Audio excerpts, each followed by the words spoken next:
Continuando con el tema de derecho penal procesal privativo, nos vamos a concentrar en la séptima unidad, que es la teoría jurídica del delito. ¿Qué es la teoría jurídica del delito? Colegas, nosotros claramente hemos indicado que es una pregunta que nos hacemos, tanto en la criminalística como en la criminología y como en el derecho penal, al indicar qué es, cómo surge, cuál es su importancia de la teoría jurídica.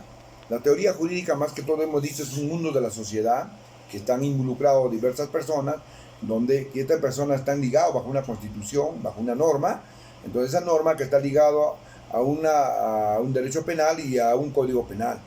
Por esta razón, estas categorías fundamentales de la teoría del delito, claramente indicamos que es una acción, no es una responsabilidad, es una antijurídica, y por ello nosotros no debemos de pasar las categorías fundamentales de dicha acción. El injusto de la responsabilidad que tiene cada persona a veces son positivos y son negativos en el delito.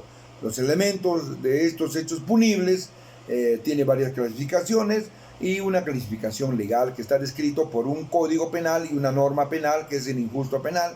¿Para qué? Para indicar que sí, pues efectivamente, que la persona que incurrió en un delito criminal es una conducta antisocial, que está diversificado en el injusto penal. Es una acción, una culpabilidad, una antijuricidad y una responsabilidad.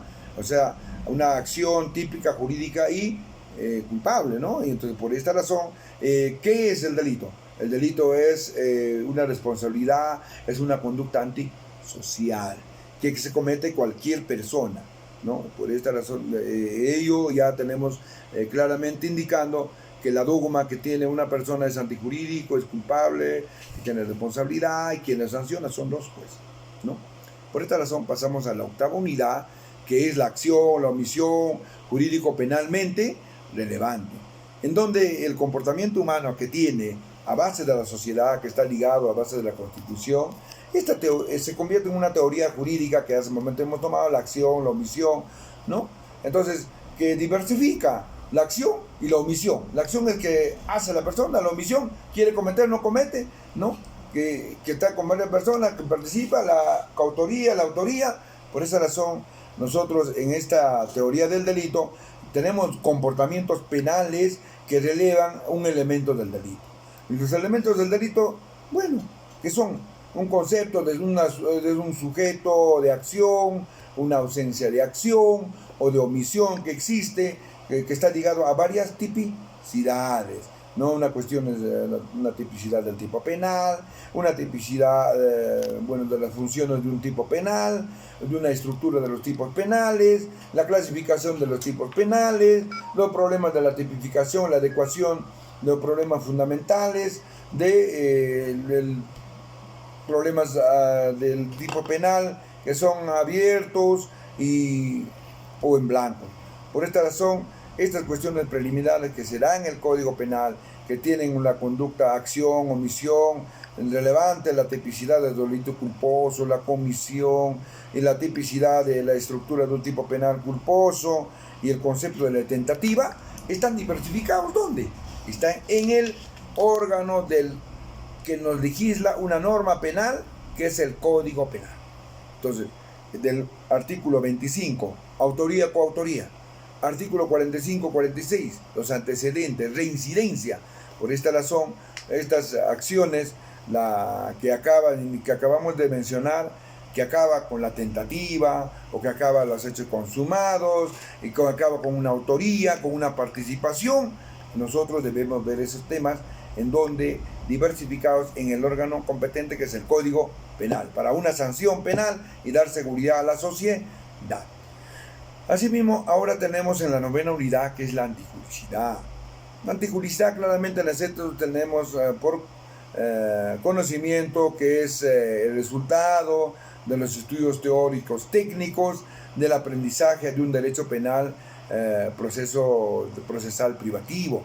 Y es más, los aspectos generales de la antijuricidad que tiene en una naturaleza jurídica, tiene ¿qué más? Una antijurídica injusta, asimismo tiene causas de exclusión de antijuricidad, tiene aspectos generales, tiene legítima defensa, en donde la legítima defensa se encuentra en el Código Penal, artículo 20, numeral octavo, la legítima defensa. ¿Por qué? Porque estaba siendo atacado para poderme yo defender, pero siempre y cuando está involucrado en hechos criminales, en delitos de alta peligrosidad, que luego viene la necesidad justificante, en el mismo artículo numeral 20, del miedo insuperable. De igual manera el consentimiento, en el caso de consentimiento de la violación, ¿no? Sujeto activo y pasivo.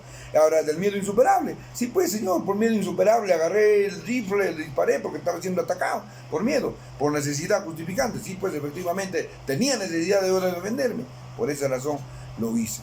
¿No? Estas cositas, la antijuricidad claramente indica en el Código Penal que nosotros debemos tener presente para una defensa legal, que nosotros debemos conocer con el derecho penal de punta a punta, ¿no? Derecho penal 1, derecho penal 2. Por esta razón, colegas, hay que tener presente dichas acciones para diversificar al momento de nuestra oratoria, o nuestro alegato o nuestra defensa penal y legal. ¿No? Con esto pasamos a la 10ª unidad, que es la culpabilidad. Ya en la culpabilidad tenemos en primer lugar los aspectos generales, la culpabilidad del autor, la evolución de la culpabilidad, los conceptos de elementos de la culpabilidad, la inimputabilidad y de la exculpación. Tenemos los aspectos generales. ¿Por qué? Porque tienen conocimientos, estudios realizados donde a base de teoría y práctica en el derecho penal. La práctica lo tenemos a la persona quien ha incurrido con la ITP, Inspección Técnica Policial o Inspección Técnica Fiscal. La práctica. Y la teoría, ¿dónde lo pasamos? Al Código Penal, relacionado con el Tratado de Derecho Penal y al Derecho Penal, ¿no? Tanto sea especial o pues sea común.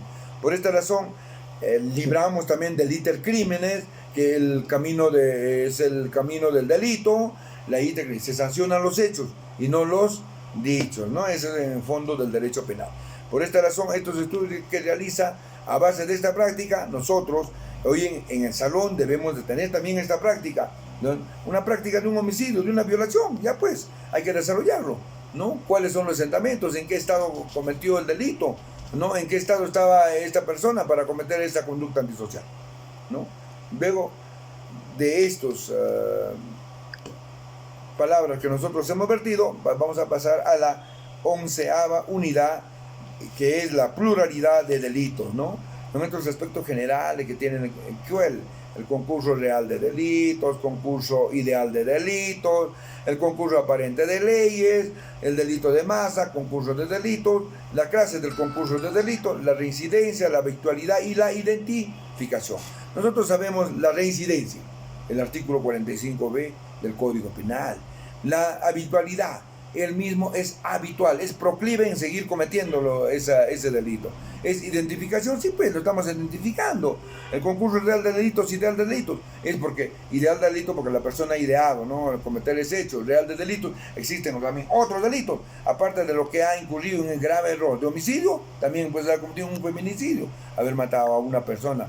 Por esta razón, durante las técnicas de aprendizaje que nosotros tenemos, los conceptos teóricos de conocimiento, para emplear esta práctica en el derecho penal debemos saber y conocer estos puntos parámetros de la reincidencia, de la habitualidad, de la concurso real de delitos y en concurso ideal de delitos. Con esta explicación vamos a pasar al último tema del 12avo unidad, que es la teoría de las consecuencias jurídicas del delito.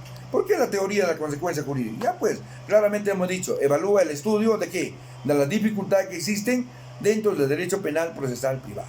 ¿Cuáles son las dificultades? En primer lugar, la fundamentación de la doctrina. ¿Al qué? Al momento de decir las sentencias y al momento de desarrollar los autos. Asimismo, la pena y el estado del derecho. Muy bien. La pena en el Estado de Derecho. La pena es impuesta por una norma jurídica que es el Código Penal. Estado de Derecho, sí, pues nosotros tenemos el Estado de Derecho que nos avala aquí en la Constitución Política del Estado. La pena como reacción y prevención. La pena para dar seguridad. La reacción, sí, efectivamente, reaccionamos nosotros inmediatamente por un hecho ilícito y la prevención es mejor para que no siga cometiendo, lo metemos a un centro penitenciario. Y las teorías de la pena, las teorías absolutas, las teorías relativas, teorías unitarias y la teoría fines de la pena. ¿Cuál es la fina de la pena? Bien claro dice, ¿no?, la idea fin del derecho penal. Frank von Liszt, que dice, Frank von Liszt dice pues en su acápite número 1, la teoría del derecho de la pena es que nosotros tenemos que tener una norma.